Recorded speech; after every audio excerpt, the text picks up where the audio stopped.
बिस्मिल्लाहिर्रहमानिर्रहीम। अस्सलाम वालेकुम फर्स्ट ईयर। आज आपका chapter number 3 vectors exercise 3.4 question number 1 है find the cross product of the following vectors. First part है J cross product with 2j plus 3k। दो vectors given है, आपने इनका क्रॉस प्रोडक्ट फाइंड आउट करना है। तो जे का cross product 2j plus 3k के साथ, तो जे क्रॉस प्रोडक्ट विथ 2j और प्लस क्या आ जाएगा 3k के इक्वल। अब जे का पहले क्रॉस प्रोडक्ट 2j के साथ, फिर जे का क्रॉस प्रोडक्ट आपने फाइंड करना है 3k के साथ। अब जे का जो कोफिशिएंट है वो 1 के इक्वल है, 1 मल्टीप्लाई बाय 2 के इक्वल, और साथ में क्या आ जाएगा जे क्रॉस जे प्लस 1 इंटू 3, और जे क्रॉस आपके पास क्या आ जाएगा के इक्वल। अब क्रॉस प्रोडक्ट में चीज़ याद रखनी है कि जो आपके पास सेम यूनिट वेक्टर्स के क्रॉस प्रोडक्ट होते हैं, I cross I is equal to J cross J is equal to K cross A, तो इनका जो क्रॉस प्रोडक्ट है सेम यूनिट वेक्टर का वो इक्वल होता है 0 के इक्वल, लेकिन जो डॉट प्रोडक्ट है वो इक्वल होता है 1 के इक्वल। ठीक है, क्रॉस प्रोडक्ट इसलिए 0 है क्योंकि आपके पास जो सेम यूनिट वेक्टर है इनके दरम्यान एंगल 0 डिग्री के इक्वल होता है। तो ए और बी के दरम्यान अगर जो क्रॉस प्रोडक्ट है वो इक्वल होता है magnitude of A magnitude of B into sine theta. अब आई और आई के दरम्यान एंगल 0, जे और जे के दरम्यान भी एंगल 0, और के दरम्यान भी एंगल 0, तो साइन 0 0 के इक्वल। तो ओवरऑल जो आपके पास क्रॉस प्रोडक्ट होगा वो 0 के इक्वल आ जाएगा सेम यूनिट वेक्टर। और अपोजिट अगर यूनिट वेक्टर्स हैं तो उनके दरम्यान जो क्रॉस प्रोडक्ट है, ठीक है, उसके लिए आप ये एक फिगर यूज़ करते हो। फॉर एग्जांपल आई जे के क्लॉक वाइज चलते हो, I cross J is equal to K, J cross आई आपके जे क्रॉस के आपके पास आई के equal, K cross I is equal to J. लेकिन एंटी क्लॉक वाइज अगर आपके पास, तो I cross K is equal to minus J, K cross J आपके पास minus I up to so on. तो ये आपके पास 2 into J cross J same unit vector का क्रॉस प्रोडक्ट 0 के इक्वल आ जाएगा, plus 3 into J cross K is equal to I के इक्वल। तो जे क्रॉस 2j प्लस 3k आपके पास किसके इक्वल आ जाएगा 3i यूनिट वेक्टर के इक्वल। नेक्स्ट इसका सेकंड पार्ट है 2i minus 3j cross product with k vectors.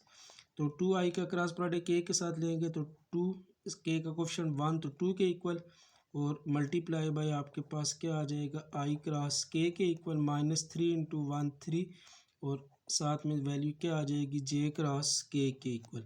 तो 2 इंटू आई क्रॉस के एंटी क्लॉक वाइज, तो आई क्रॉस के आपके पास आ जाएगा माइनस जे के equal, minus 3 into J cross K is equal to I unit vector. तो ये आपके पास आ जाएगा -2j और -3i के इक्वल। उसके बाद थर्ड पार्ट है इसका, वेक्टर्स गिवन है 2i minus 3j plus 5k cross product with 6i unit vector plus 2j और -3 के इक्वल। अब ये कंप्लीट आपके पास आई जे के तीनों कंपोनेंट्स वेक्टर्स के गिवन है, तो उसके लिए हॉरिजॉन्टल मेथड से बेहतर है कि आप इसको डिटरमिनेंट मेथड से सॉल्व करो। तो आपके पास जो पहला वेक्टर है, ठीक है, फॉर एग्जांपल आप इसको लेट कर लो ए के इक्वल और सेकंड वेक्टर को बी के इक्वल। तो आपने दोनों का क्रॉस प्रोडक्ट फाइंड करना मीन्स आपने ए क्रॉस बी या ए या बी का क्रॉस प्रोडक्ट फाइंड करना है। तो ए और बी का क्रॉस प्रोडक्ट, कोई भी दो वेक्टर्स गिवन हो तो क्रॉस प्रोडक्ट डिटरमिनेंट मेथड उनका होता है आपके पास सबसे जो पहली रो है आई जे के, ठीक है, यूनिट वेक्टर्स की आ जाएंगी। उसके बाद जो फर्स्ट वेक्टर है ए, उसका आई कंपोनेंट आई के नीचे, जे कंपोनेंट जे के नीचे और के कंपोनेंट के नीचे। तो फर्स्ट वेक्टर का आई का कोफिशिएंट 2, नेक्स्ट -3 और क्या आ जाएगा 5 के इक्वल। बी वेक्टर आपके पास 6 2 और क्या आ जाएगा -3 के इक्वल। तो A cross B is equal to, किसी एक रो या कॉलम से एक्सपेंड कर सकते हो, 3 क्रॉस 3 का डिटरमिनेंट आपके पास आ गए।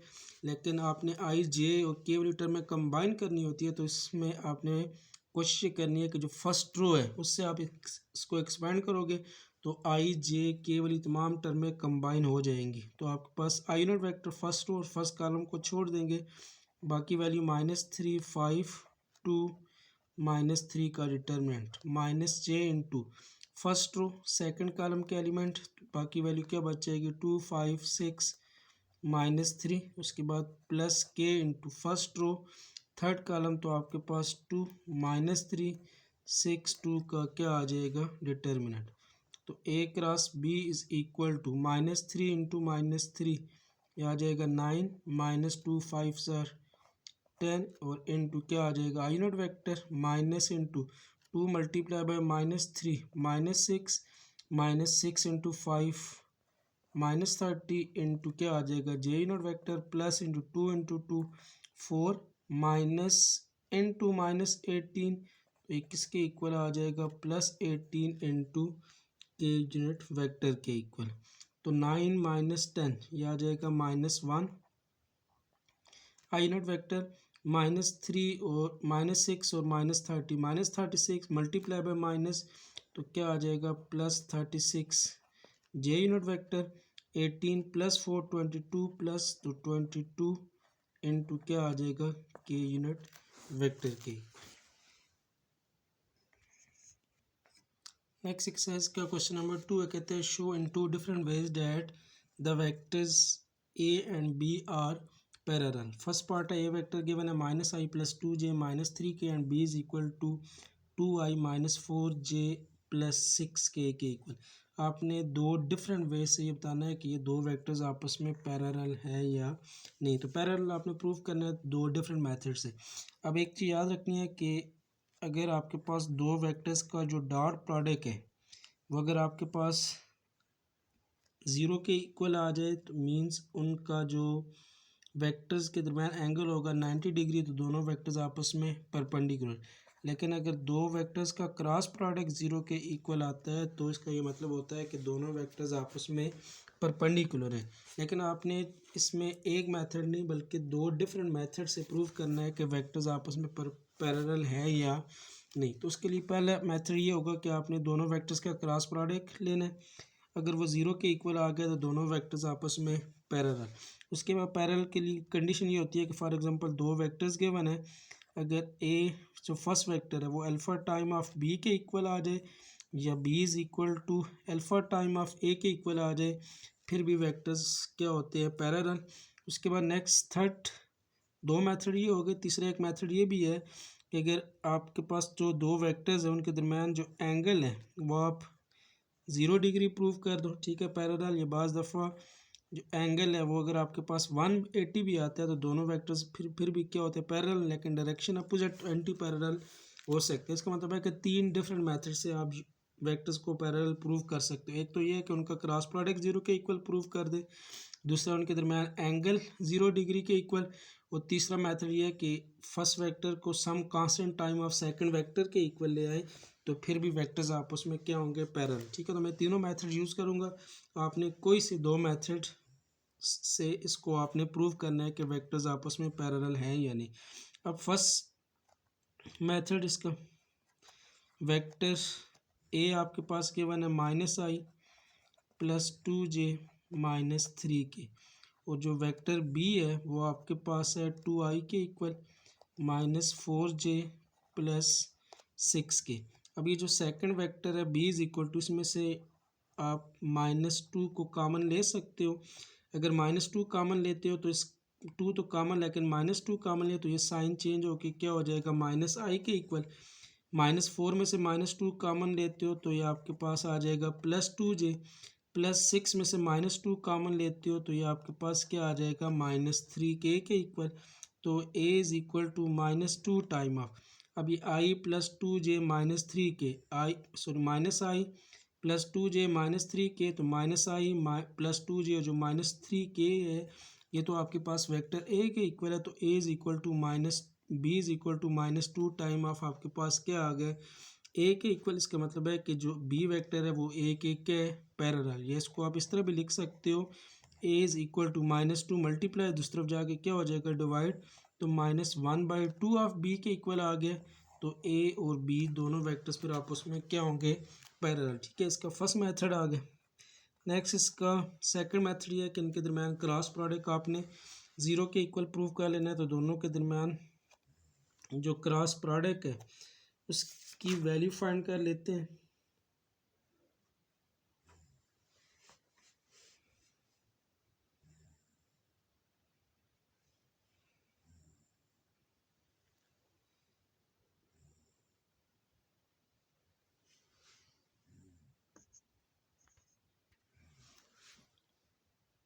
तो आपके पास क्या आ जाएगा, A cross B is equal to I जे के।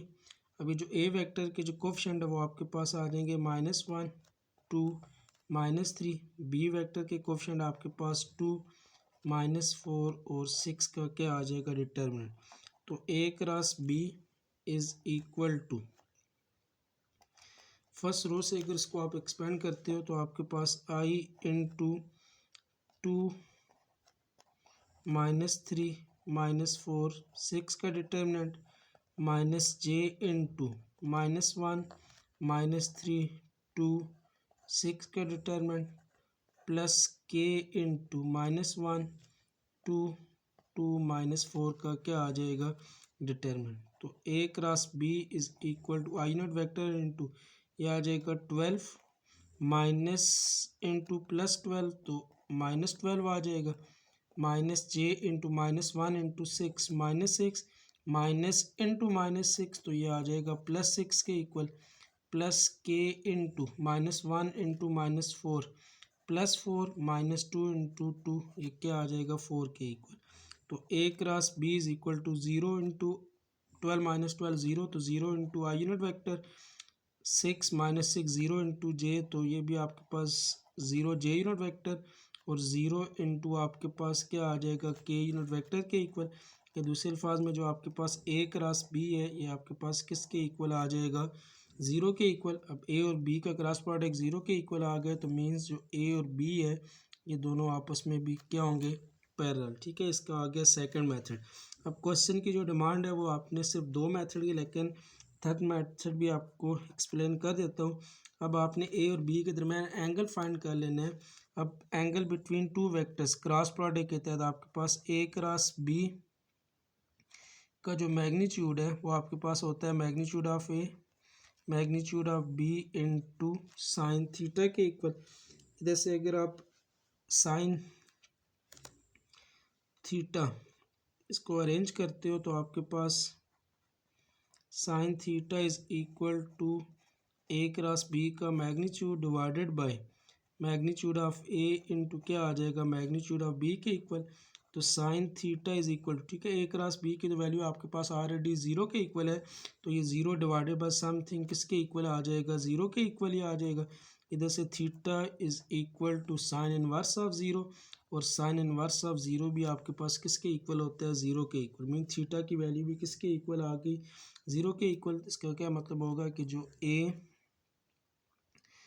और बी है ये दोनों आपस में क्या है पैरेलल। ठीक है, तो 3 डिफरेंट मेथड है, आप कोई से भी 2 मेथड इसमें से यूज़ कर सकते हैं।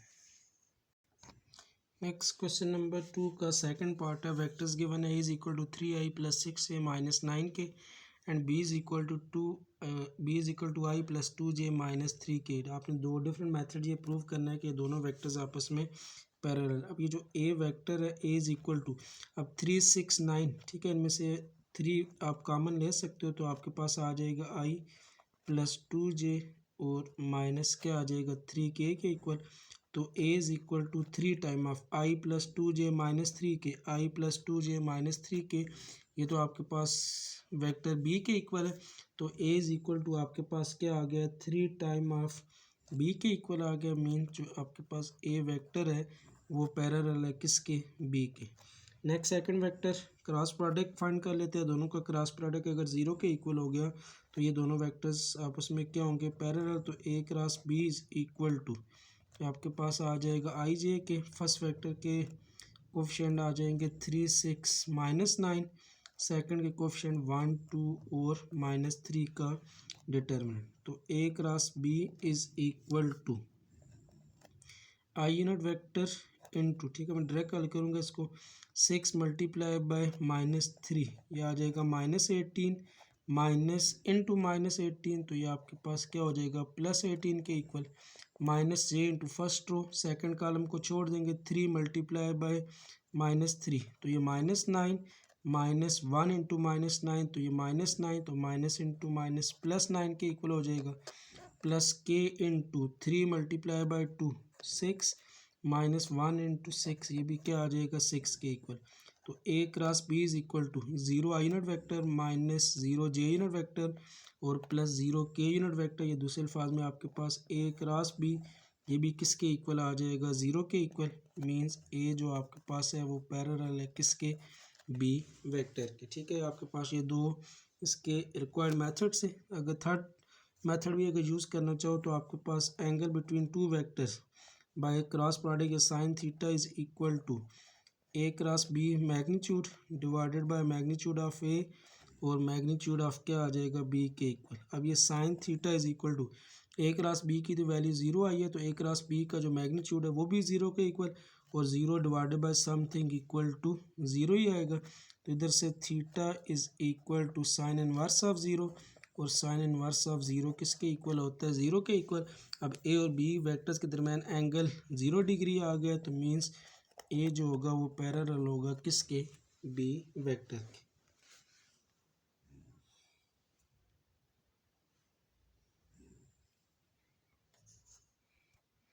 नेक्स्ट एक्सरसाइज का थर्ड क्वेश्चन है, कहता है find a unit vector that is orthogonal to the given two vectors. क्या आपने एक यूनिट वेक्टर फाइंड करना है जो गिवन दोनों वेक्टर्स के क्या हो, परपेंडिकुलर। तो आपने एक चीज़ याद रखनी है कि जो क्रॉस प्रोडक्ट की डेफिनेशन है, फॉर एग्जांपल आपके पास कोई भी दो वेक्टर्स है ए और बी, इनके दरमियान एंगल थीटा है, तो इनका जो क्रॉस प्रोडक्ट होगा ए क्रॉस बी, वो ऐसा वेक्टर होगा जो ए और बी दोनों के क्या होता है, perpendicular.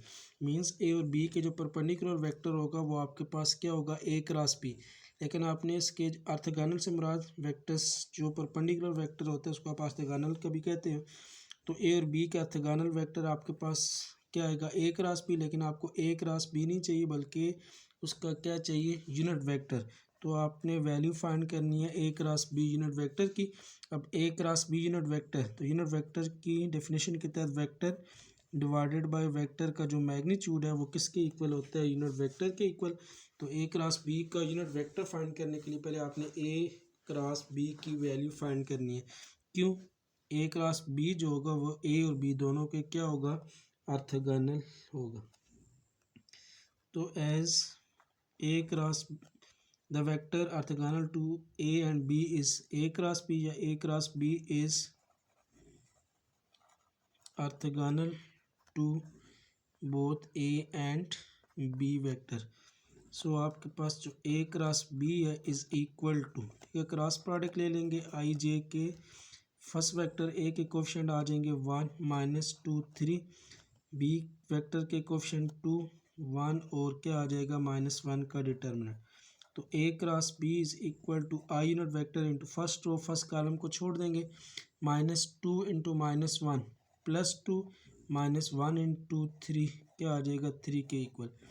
-j into first row second column 1 into -1 -1 -2 into 3 6 के इक्वल, और प्लस के into first row third column 1 into 2 2 -4, तो किसके इक्वल आ जाएगा, +4 के इक्वल। तो A cross B is equal to आ जाएगा minus I unit vector -7 into minus, तो +7 जे के इक्वल, 4 + 2 6, और 6 इंटू के आपके पास क्या आ जाएगा, 6 के यूनिट वेक्टर के इक्वल। सॉरी, ये आपके पास के, ये 1 इंटू 1 1 +4, तो ये 1 + 4 आपके पास वैल्यू आ जाएगी 5 के यूनिट वेक्टर के इक्वल। ये वैल्यू आपके पास आ गई है ए क्रॉस बी की, लेकिन आपको ए क्रॉस बी का यूनिट वेक्टर चाहिए। तो ए क्रॉस बी का जो यूनिट वेक्टर है वो इक्वल होता है A cross B divided by A cross B का मैग्नीट्यूड। सिंस आपके पास ए cross B unit vector is equal to A cross B divided by A cross B का मैग्नीट्यूड। अब ए क्रॉस बी को किसी सिंगल वेक्टर के equal भी let कर सकते हैं। फॉर एग्जांपल इसको आप सी के इक्वल लेट करते हैं, तो C unit vector is equal to C vector divided by C vector का मैग्नीट्यूड। अब ए क्रॉस बी की तो वैल्यू गिवन है, आपको ए क्रॉस बी का मैग्नीट्यूड भी चाहिए। तो A cross B unit vector is equal to -i +7j +5k divided by A cross B का मैग्नीट्यूड, तो -i +7j +5k का क्या आ जाएगा, मैग्नीट्यूड। तो A cross B is equal to -i +7j +5k divided by magnitude, I का coefficient -1, तो -1 का स्केयर +7 का स्केयर प्लस 5 का स्केयर और क्या आ जाएगा होल स्क्वायर रूट के इक्वल। तो A cross B is equal to minus I plus 7j plus 5k divided by, ये आपके पास 1 का स्केयर 1, उसके बाद 7 का स्केयर 49 और 5 का स्केयर 25 होल स्क्वायर रूट के equal minus I plus 7j plus 5k divided bye 29 plus 1 50 और 50 प्लस 25 तो किसके इक्वल आ जाएगा 75 रूट के इक्वल। तो -1 plus 7 minus I not vector plus 7j plus 5k divided bye 75 का रूट, तो इसको आप लिख सकते हो 25 मल्टीप्लाई बाय 3 का रूट, 25 का रूट 5 के इक्वल, तो ये इसके आपके पास क्या आ जाएगा 5 अंडर रूट 3 के इक्वल। तो आपके पास ए cross B unit vector is equal to minus I plus 7j plus 5k divided by क्या आ जाएगा 5 अंडर रूट 3 के इक्वल। नेक्स्ट क्वेश्चन नंबर 3 का सेकंड पार्ट है। वेक्टर्स गिवन है a is equal to 3i minus j plus 6k and b is equal to i plus 4j plus k। तो आपने एक वेक्टर फाइंड करना है, unit vector find करना है जो a और b वेक्टर के क्या ऑर्थोगोनल। तो a और b के ऑर्थोगोनल जो वेक्टर होता है वो आपके पास a क्रॉस b, और वैल्यू आपने फाइंड करनी है a क्रॉस b के मैग्नीट्यूड की। अब a cross b sorry unit vector की, तो a क्रॉस b का जो यूनिट वेक्टर है वो इक्वल होता है A cross B divided by A cross B का मैग्नीट्यूड।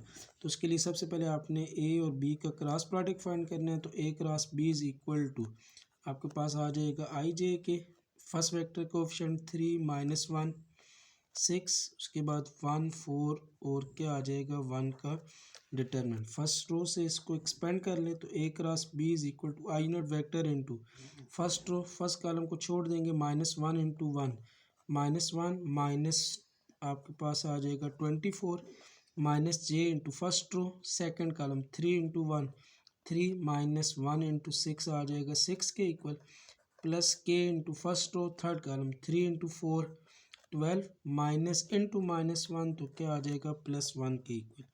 तो ए क्रॉस बी का मैग्नीट्यूड इज इक्वल टू -1 -24 तो -25 आई unit vector 3 -6 -3 multiply by minus, तो आपके पास आ जाएगा +3j के इक्वल 12 + 1 13 मल्टीप्लाई बाय के, तो आपके पास क्या आ जाएगा 13k के इक्वल। तो ए क्रॉस बी की वैल्यू आपके पास आ गई, लेकिन आपको यूनिट वेक्टर फाइंड करने के लिए ए क्रॉस बी का मैग्नीट्यूड भी चाहिए होगा। तो इधर से आपके पास ए क्रॉस बी का magnitude is equal to -25 I unit vector plus 3j plus 13k का मैग्नीट्यूड। तो मैग्नीट्यूड लेंगे तो -25 का स्केयर प्लस 3 का स्केयर प्लस 13 का स्केयर होल स्क्वायर रूट।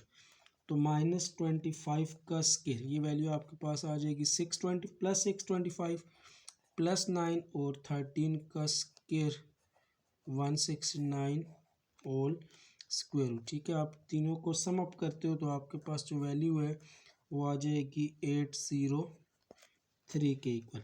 तो आपने तो फाइंड करना था ए क्रॉस बी का यूनिट वेक्टर।